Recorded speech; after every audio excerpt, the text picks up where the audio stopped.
Hey, I'm going to show you guys how I do my beef roast in the Instapot.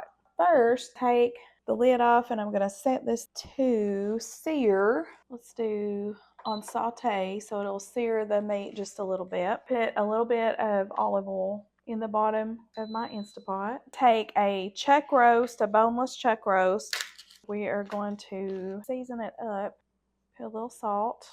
Not much because we're going to use some more seasonings. I've got a family of 5 and I've got 2 teenage boys.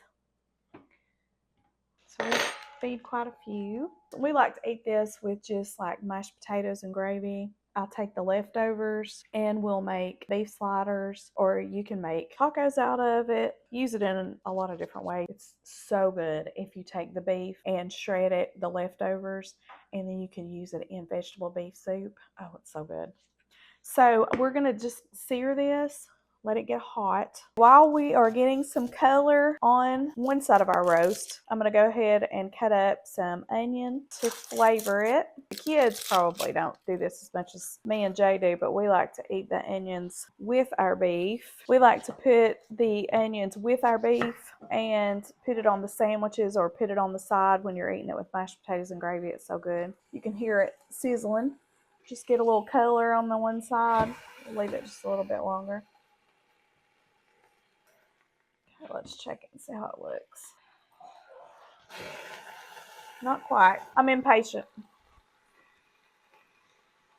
This is the great thing about the Instapot is if you're cooking hamburger for soup or whatever, you don't have to use a separate pot to brown the meat off. You could just brown the meat off and you drain it and keep all of your ingredients in one pot so there's easy cleanup. I love that. I like cooking in it a lot. You can cook beans in here. You can cook rice in here. I've even seen people do their boiled eggs in the Instapot. It's great. I say Instapot. I think it's Instant Pot.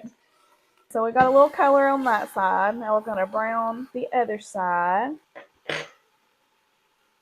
While that is browning, I'm going to go ahead and show you what I'm going to put in here to season it.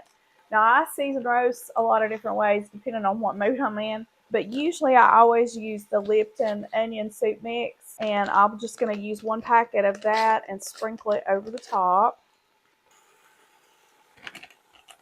I'm also going to use some ranch seasoning. I'm going to use a packet of brown gravy mix. Take that off of the saute. I'm going to put it on pressure cook, so I'm just going to cancel and put it on pressure cook. I fixed a pork roast the other day, and it's already kept my time from the pork roast the other day, so I don't want to turn it on until I get the lid on it. So I'm going to put my onions in. These are just going to fall apart, so I've just quartered them. Pour a can of beef broth. If you don't have beef broth, you can use chicken broth. I have used chicken broth with the beef roast. It's very good. Pour that on the sides. Have some liquid in there. Now we are going to put on the lid. It already smells good. And when you put on your lid, a lot of people are, kind of cautious about using, and you should be very cautious about using this. I'm afraid of like an old-timey pressure cooker like my nanny, my mama used to use one. They scare me. But this doesn't scare me because I can tell when it's sealed. If you get your lid on there good, it will, did you hear that noise? That tells me that it's sealed.